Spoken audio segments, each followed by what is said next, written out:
All right, so PCIs, percutaneous coronary interventions. So who needs a PCI? Obviously someone with an MI is going to get it. So there are people that are very high risk, definitely need to go to cath lab. There are some that are low risk, where we're just going to watch them, just going to continue to monitor, right? They call that ischemia guided therapy. And they're going to say, hey, if they get ischemia, we might go back to cath lab. But there are patients that are very, very high risk that we should take them to cath lab, right? These are things that we say that we need to kind of escalate, right? Say, hey, why are we going to cath lab? I've had chest pain for the last 4 hours. I gave nitrates ×3. I even gave morphine. I know I'm not supposed to, but I gave morphine, and the chest pain still didn't go away, right? And they're saying that the same chest pain they had 3 years ago when they had MI, that's someone that we want to escalate and take them to cath lab, right? They have a cardiac arrest. They have cardiac arrest on you on your shift, right? The cardiac arrest at 10 o'clock. You're like, do I need to wake up the cardiologist at midnight? Well, you do if they don't have these things in the red box, right? So the red box is someone that has unfavorable outcomes. So if they're a young person in their 50s and they arrest for 5 minutes, then yeah, they have a better chance of getting good outcomes with a cath lab. But if you come back and get an ABG, pH is less than 7.2, they get a lactate of 12, those patients are not candidates for going to cath lab right now, all right? They're 95-year-olds, not going to cath lab. So age less than 85 is usually a better candidate, right? They're end-stage renal disease, not going to cath lab right now, right? They're a traumatic arrest. We wouldn't have a traumatic arrest on the floor, but if a patient comes in, traumatic arrest, that's not time for cath lab. There's unwitnessed arrest, it's like coming out from home. It's like I haven't seen them in 5 hours, and they wake them up and they're not waking up, and you realize they're agonal breathing, and EMS comes and they have like no pulse. That's unwitnessed, right? But if it's like a witnessed arrest, like at the mall or at Walmart, and they throw them on the leads, on the EKG en route, and they realize they have like a V-fib arrest, right? That is someone that is a good candidate. Okay, no bystander CPR. Everybody at the mall or Walmart just watch them.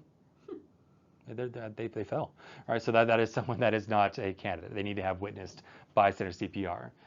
Right? If they come to us and it's been more than 30 minutes and we have ongoing CPR, that's not a candidate for going to cath lab. We're just going to treat them medically. If they make it and they have their labs get corrected, then yeah, we might go to cath lab the next day or day after. All right. What are some high-risk patients? Right. So those very high-risk patients, you want to take them to cath lab within 2 hours.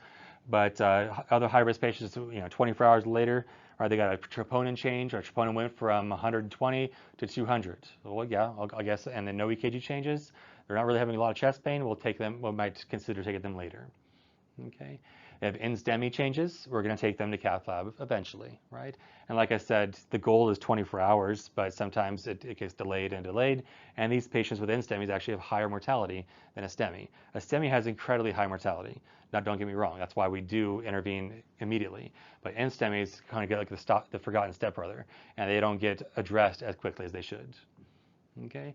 And then we have patients that are just intermediate risk. They have a low EF, a low kidney function, and we may take them to cath lab, may not. And there's all kinds of scales that can be done. The cardiologist looks at the Grace scale. They look at TIMI scores. You'll see this on the reports. And the TIMI score is actually different for STEMIs and in-STEMIs. So STEMIs down here and STEMIs up top. And they're scoring them, and they're seeing how big of a risk it is to take this patient to cath lab or not. Right? Is their age high? Do they get aspirin the last 7 days? They have ST segment elevation. All these things tell them, is it a low-risk procedure or a high-risk procedure? And that can prompt them to think about, do I need to open up the Impella? Right? So we have Impella devices, which are myocardial circulatory support devices. Right? So there's high-risk PCIs that can be done to help support the heart while they do this procedure. And then what else? They look at age, heart rate, the blood pressure right now, and they look at what's called this KILLIP class. It's basically 4 stages, and you're looking to see what kind of symptoms of cardiogenic shock do they have. We have a patient with low blood pressure, and they are not perfusing their body, and then they are actually backing up all this fluid into the lungs, right? So the fluid starts backing up, right? It backs up bilaterally, right? You get all this pulmonary vascular congestion that's happening. That's going to be a much higher risk patient than someone that has a clean x-ray, right? Someone's full of crackles and coughing up clear pink frothy sputum. That's someone that's much higher risk than someone that is not, right? And we can throw a PA catheter into this patient, which we'll talk about in hemodynamics in a couple lectures, and you can measure the pressure inside the lungs. So you throw a little PA catheter in there, you put it down the jugular. Oops, change the color, I promise. You put it in there, and you sit it right there, you inflate it, you say, oh shoot, those PA pressures are high. Why are they high? Because all that fluid is backing up and not going forward. It's backing up in the lungs. That's why the pressures are high. Greater than 18 is usually a really, really high risk patient. And also when you have that Swan-Ganz or PA catheter in place, you can measure the cardiac output or the cardiac index, which is that patient's cardiac output, right? That starts getting really, really low. That's a sign that you have a really, really high risk patient on your hands. And we'll talk more about hemodynamics when we talk about in a couple lectures. Okay, so it tells you how bad the patient is. How much in CHF are they? How much crackles do they have? How much jugular venous distension do they have? How much are they have cool extremities because they're clamping down because they have low blood pressure. So you have a cool and wet patient. That is a really, really sick heart patient, right? Your heart patients should be warm to the touch and they should have clear lungs. When they start getting wet lungs and warm to the touch, not too bad, that's a situation. But they have wet lungs and they have cool extremities, they're in extremis. They are about to go into cardiogenic shock, right? Their blood pressure is about to get lower and lower and lower because of their heart function. All right, and then we have TIMI scores, right? So TIMI scores will assess, what's their mortality risk? What is their 30-day mortality? In 30 days, are they going to make it or not? So you can see here, if we got someone that's over than 75, got 3 points. We got someone that's with a heart rate greater than 100, 105 AFib, that's another 2 points. That's 5 points right there. You got someone that's a little bit on the heavier side, that's 8 points, right? More than 67 kilos. How many people in this room are more than 67 kilos? Not me, right? So they're not less than 67 kilos. So yeah, so that's something that's that's 8 points right there. It's 8 points gets you a 32% mortality. Sorry, that means only 1 in 3 patients are going to make it out if they have 8 points or more, right? So that's a way for them to assess how high risk they are. It also tells them how long to keep them on antiplatelet drugs and such after the cath lab. All right, so they go in there in cath lab, they take a little wire up there, and they're going to open up the vessel. And to keep it open, they're going to apply the stent. And the stent will either be a bare metal stent or a drug-eluting stent, and there's a few other ones as well. Okay. So pre-PCI, what needs to get done? Your patient's going to cath lab. What needs to be done? They need a consent, right? They need to be consented for it. There are complications of PCIs that they need to be aware of. Is it your job to get consent? No, you're witnessing consent, right? You're assessing that. Did the cardiologist who's doing the procedure, did they talk to them about the risk, benefits, and alternatives? The patient can say, no, I want a CABG. I heard they have better outcomes. It's like, well, do you have to transfer this facility? You have to do this. You have to wait for this many days. We have to make sure they understand the risks and benefits and alternatives. It's like, no, I want thrombolytics. We have thrombolytics downstairs. We can do it. Right, that is their option, but cath lab is it's relatively safe. There are complications, but it is something that they have to consent to. If they're getting in the morning, it's MPO after midnight, right? MPO, as we'll talk about in GI, is an antiquated thing, but anyways, we'll still do it. MPO after midnight. If they're getting like a 5 o'clock, 4 o'clock p.m. case, usually just MPO after breakfast is usually the standard nomenclature here thrown around. We want a baseline creatinine. Why do you want a baseline creatinine? I thought we were going to the heart, not the kidneys.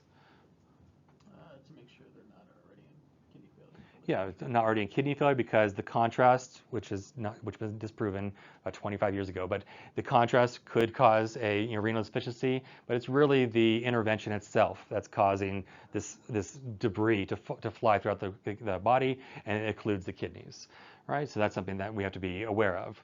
And then we know that metformin is, if they're diabetic and they're going for they're high risk for a MI in the first place, and that's why they're here. We want to make sure, are you on metformin? We can check the creatinine because afterwards we don't want this contrast to stay in the system for longer and cause more problems. ACE inhibitors and ARBs may be assessed to see if we need to continue those or not because sometimes they haven't seen a doctor in 10 years and we want to see that it's, what is the baseline function? Do we need to change some things around? Because after a cath lab, or after an MI, we should be on ACE inhibitors and ARBs, right? If they have really, really profound renal dysfunction, we might wait till it bounces back or we might hold it all together. And then you're going to continue all meds beforehand, or there's no reason to hold anything until it's time for the procedure, or at least 6 hours before the procedure. We're going to hold heparin. So if it's like you could give the nighttime heparin, that's fine, 10 o'clock heparin if they're going for the procedure in the morning, but definitely you're holding the 6 a.m. heparin, right? Because the half of the heparin is about 4 to 6 hours. So you don't want to have them, you don't want to do that. And then allergies to iodine. Why is that? Allergies to shellfish, iodine. Can't go to Red Lobster even though it closed down.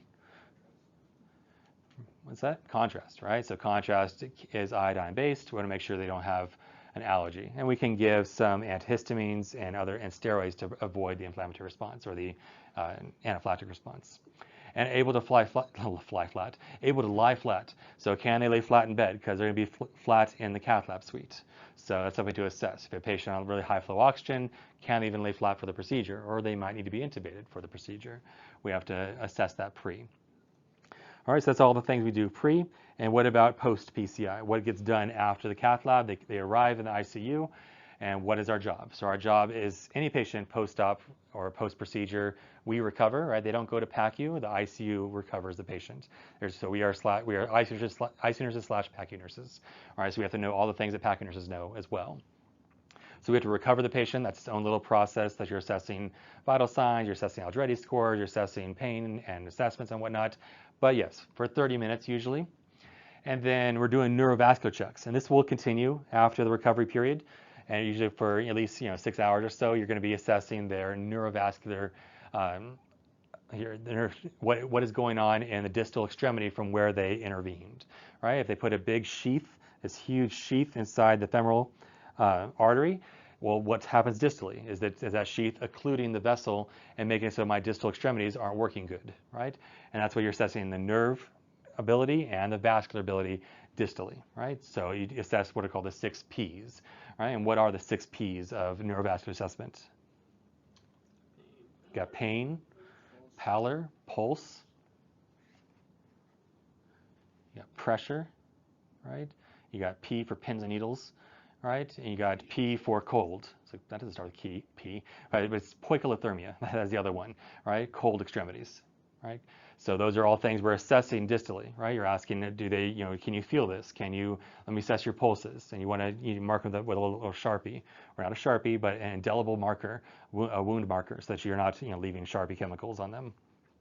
Okay, and then we have to ask them when we're getting reports, are they coming back with the sheath in place, right? Or did you put in some super glue, right? So a little super glue that they can deposit once they leave. They put this little glue in there. It's not really super glue. It's called angioseal or a perclose device. So they leave a little device in place that will plug the hole that they went into to intervene on the heart, right? Because they go in via that little sheath there, right? The sheath stops like right there, right?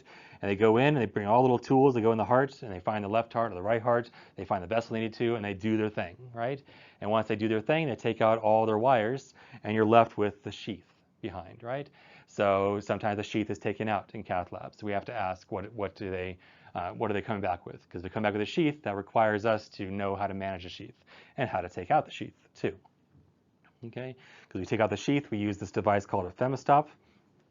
It's a device to clearly see the site so it's not oozing, and also to apply pressure, which is nice. So on the next slide, I believe we talk about the femstop. Right? And when we have that femstop in place, we're still looking, because it's applying pressure, we're looking at the distal assessment, right? And also when you take out you take out your needle from this, you can poke through accidentally. They can poke through the other side, and they can ooze into the femoral space there. And it's this tract that goes all the way up to the retroperitoneal space, which is behind the patient, right? So that retroperitoneal space behind where the kidneys are, where the pancreas is, all that retroperitoneal space can fill up with blood. How much blood do you think you can fill up with? A lot? How much before it stops on average?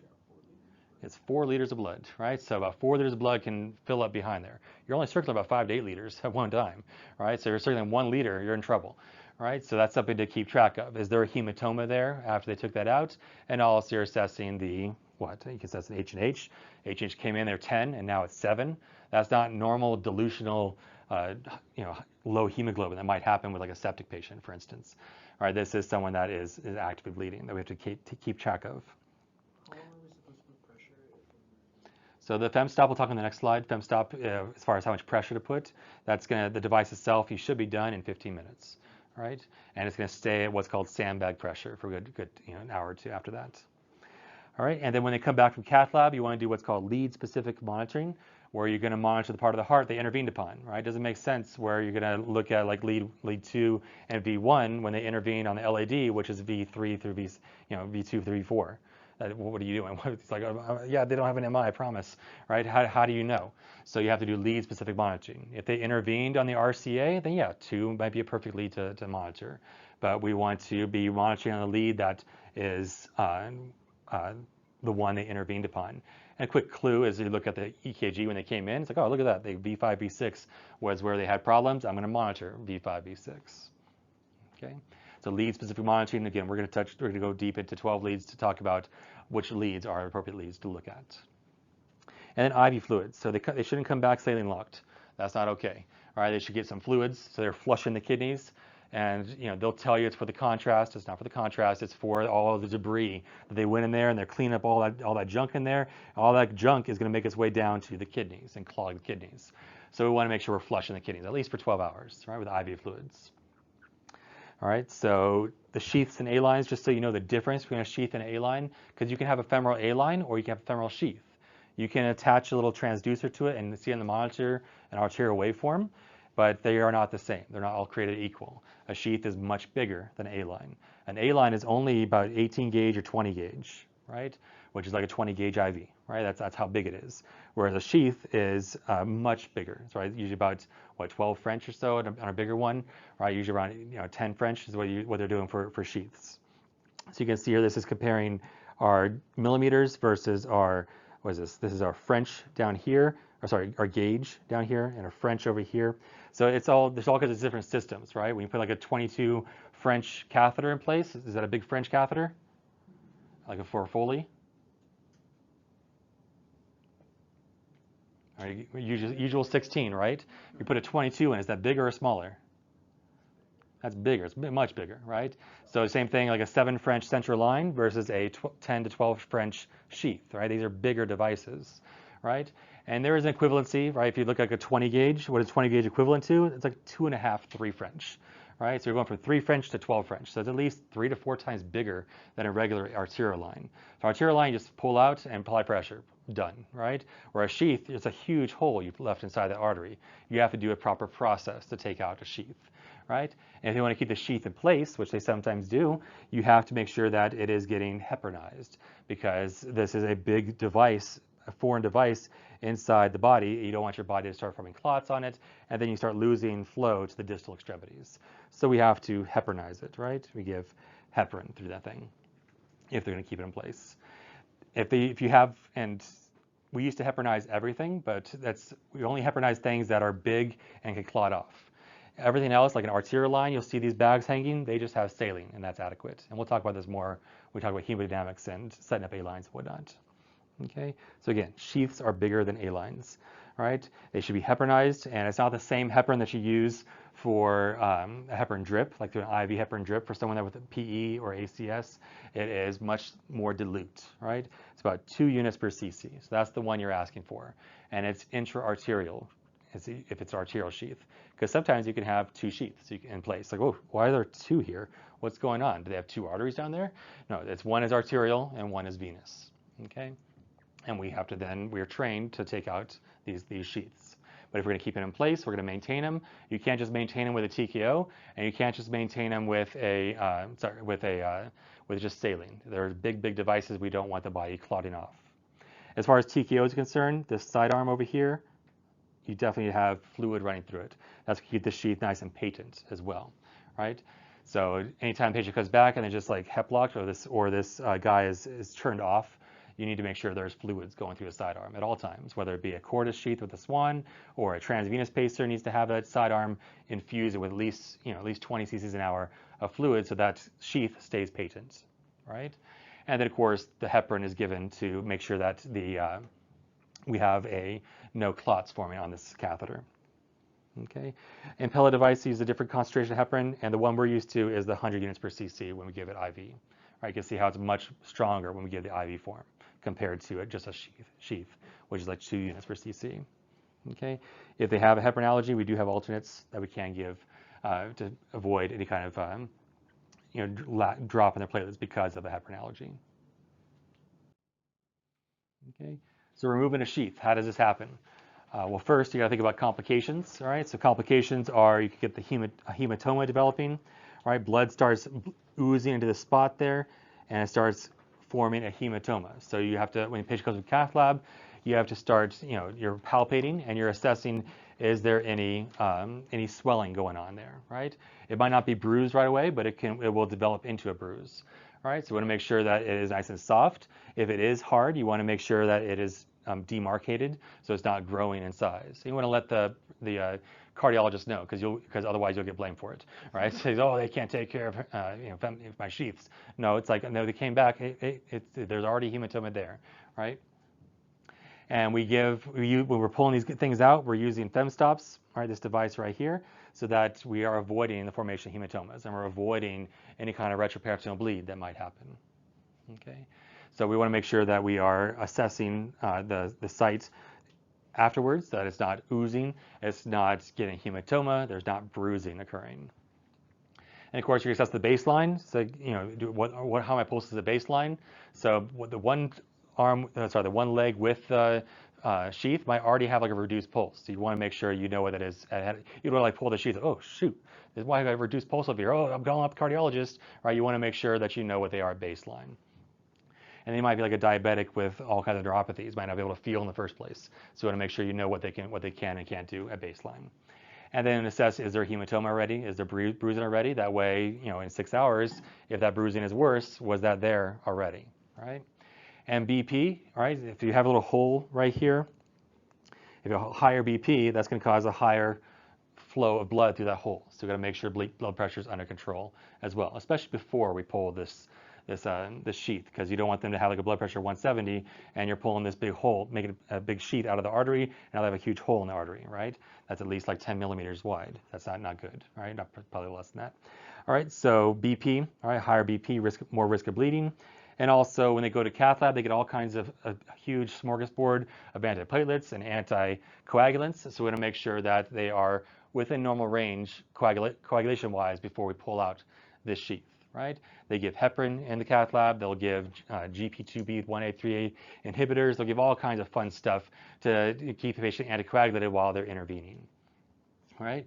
So they want to make sure the PTT or the APTT is less than 40 seconds. That is ideal that's something that is ready to get their sheath pulled. If you assess it and they say pull the sheath within 3 hours, if it's more than 3 hours, I'm gonna find your car. So you say, well, you can just redraw the PTT and let them know, hey, we drew the PTT right now. It was still high. We got to redraw, cooking right now. So once the PTT is less than 40, then it's safe to pull out. Okay. And then how is the process? You set up the NIBP every 3 minutes. So every 3 minutes we're assessing the blood pressure. If it's more than 170, we might have to give, or more than 160 even, we might have to give some antihypertensives to get under control. You're going to take the dressing off, and it's usually the selling point to the patient is that's the part that's going to hurt the most, right, is taking the dressing off, because actually pulling it out, like, whoa, it feels weird, right, but it doesn't actually hurt that much. Okay, what hurts the most is the dressing and the pressure we're about to apply with this device right here. It looks like a torture device, right? So that, compared to the ones you see like in the late 90s and early 2000s, those are pressure devices. You had to get them up to the side of the bed, and you had to literally vise a pressure device that you rolled down and clamp them to the bed. He's like, don't move. So this is a little more cultured, all right? Sophisticated. By the way, the FemStop device you have to grab, it's in the supply rooms, and you're going to remove the dressing. This thing is sutured in place. If it's not sutured in place, it's a problem. You don't want this to just fall out, right? So this should be sutured in place, and you have to snip those sutures so it's easier to pull out when it's not sutured, right? So we want to make sure we target where we're going to put the FemStop.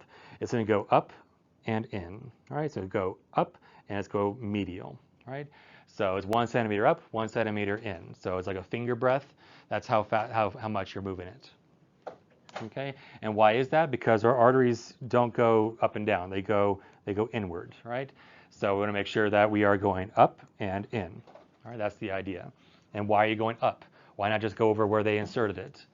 Well, because when they insert it, they're going at an angle. See how they're going in at an angle? If you apply it right over it, it's going to start oozing outside, right? So you want to make sure you're going up a little bit above the insertion point of the artery. And you're going in because that's the path of the artery. Okay. The nice thing is you can move this afterwards, but you want to get your normal target ahead of time so we have good, nice coverage. Okay, it's nice and clear so we can see if there's any oozing right away. All right, so 1 centimeter up and 1 centimeter in. You inflate to what's called sandbag pressure, and that's what you're going to leave them with when you're all done.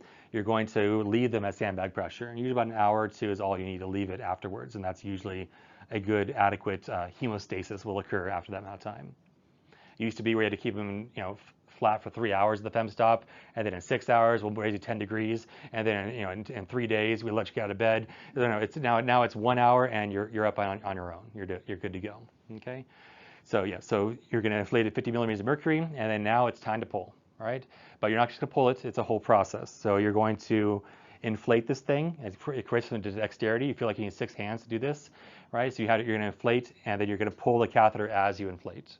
Right? You don't like inflate it all the way to the top and apply all this pressure down on this site and then pull. That could cause hematomas and traction injuries. So you want to make sure you're pulling as you inflate it. And you inflate it to about 30 points above the systolic. So the systolic is 170. That means you didn't get the blood pressure under control before the process, right? Because you're going up to 200. That's a lot of pressure, right? So you want to get if the pressure is 120, we're going about 150, right? Maybe 160 for good measure. And then every 3 minutes, we're going to start backing down on that pressure until we get to what? To sandbag pressure, right? So we're assessing for bleeding the whole time. Usually we have a little gauze right there. Once we pull this guy, we have a little gauze ready to go. We pull it right on top of the gauze so we can detect to see if the gauze is getting more and more saturated. All right, and then you're doing your blood pressure every 3 minutes. If your blood pressure goes from 120 to 70, that's a problem, right? That means you're bleeding, right? And sometimes when you pull that out, they're not breathing, and it's not because they're going to respiratory arrest. It's because they are holding their breath, and they can have a Brady response. So you tell them nice breathe, like Lamaze method, and you go ahead and take out the little baby, or the sheath, right? And it's been nice and easy. Pull it on nice one smooth motion as you're inflating this cuff up to about 150. Has a little sphygmomanometer on there, and it tells you the reading, how much pressure it's applying. Okay. So again, at 0 minutes, we're going to 150 and we're pulling. And then 3 minutes later, still 140, 150 blood pressure. I usually keep it there just to give good 5 minutes of hemostasis. And then 3 minutes later, we're 6 minutes in, we're going down to 120, right? And then 3 minutes later, at 9 minutes, we're going down to 90. 3 minutes later, we're going down to 60. And that's pretty much sandbag, 40 to 60, 40 to 70, that's sandbag pressure. And we're going to keep it there for the next hour. And the whole time, you're making small talk, not going to be awkward. Just like, okay, and wait 15 minutes just looking at them, right? You make some small talk and say, you let me know if you feel any oozing happening in your groin. You can let me know if you feel cold or pain. And if you're really just going through the 6 Ps, right? You're going through, let me know if you have any of these sensations occurring, okay? And sometimes they do have 2 sheaths in place, like this patient up here, all right? So how do you know which one to pull first? They recommend pulling the arterial first. I always feel I want to pull the venous first because that's such a low pressure system. It'd be easy to manage. They just recommend doing the arterial first. So how do you know which one's arterial, which one's venous? Are they labeled? No, that'd make it easy, right? So they are not labeled. It's anatomic, right? So which one is more lateral versus which one's more medial, right? Everybody has medial veins, right? And lateral arteries. So how do you remember that? It's venous to the penis. That is how you know which one is the one that is closest. All right, complications of PCIs in general. Not talking about fem-stop complications, but PCIs in general. Of course, they get the hematoma from the access, and they could get pseudoaneurysms that develop because of the access points. All these little pseudoaneurysms can develop. You might not get a hematoma, but you'll get this little false lumen that develops. Sometimes that happens with like repeated sticks, like when they go to a STEMI, it's emergent, it's like 1 in the morning, right? And then they get a STEMI at 4 in the morning, they get a STEMI at 6 in the morning, they're like super tired, and like, multiple pokes can be a problem. So using ultrasound can help, okay? And of course, post-op, we can use the post-PCI, we can use Febostop to avoid hematomas forming. Limb ischemia is always a complication, whether from the sheath or from a clot from forming. And then what else? We can have retroperitoneal bleed, as we mentioned. Gets just like pancreatitis, hemorrhagic pancreatitis gets that the colon sign or the Gray Turner sign. When you turn the patient, you get a Gray Turner sign.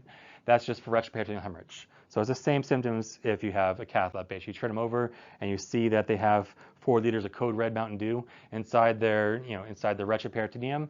That can, of course, drop their hemoglobin, can drop their blood pressure, and that's something that we want to confirm. All right, and we can do that with the CT angio, can confirm that they have this hemorrhage occurring in their retroperitoneal space. So those are access site problems. What about non-access site problems? So they get what are called atheroembolisms. That's all the debris that gets freed up from the procedure, and it can go to the brain and cause a stroke, and go to the kidneys and cause some occlusion of the kidneys and acute tubular necrosis, causing damage to the kidneys, and that's why we want to trend the creatinine, give fluids to help wash out all this debris. Or again, the CIN, the contrast-induced nephropathy, yeah, sure, we can track that, but more contrast they might say, I'll give more fluids, but really the fluids, at least 12 hours worth of fluids is ideal. Okay, the stent itself can reocclude, right? If the patient gets discharged, they can get reocclude if they don't take their meds. So we want to make sure they know exactly what meds they need to be taking. If you have any other med you have to afford at Walmart, because we do have underserved population here. So any other medication to buy, you want to buy the Plavix, and you want to buy the aspirin, or the Brilinta and the aspirin. Those are the brand names, right? So CVA from debris enlargement, tamponade. When they go in there and open up and deploy that stent, they can go through the coronary artery, and that can cause a tamponade to occur on the patients. That's something we're looking at post PCI. Is the blood pressure trending down? Why is it trending down? Are they having like a new heart attack on me and they're going to cardiogenic shock? Are they wretched peritoneal bleed, or is this a tamponade? So how would I know they have a tamponade? You got JVD.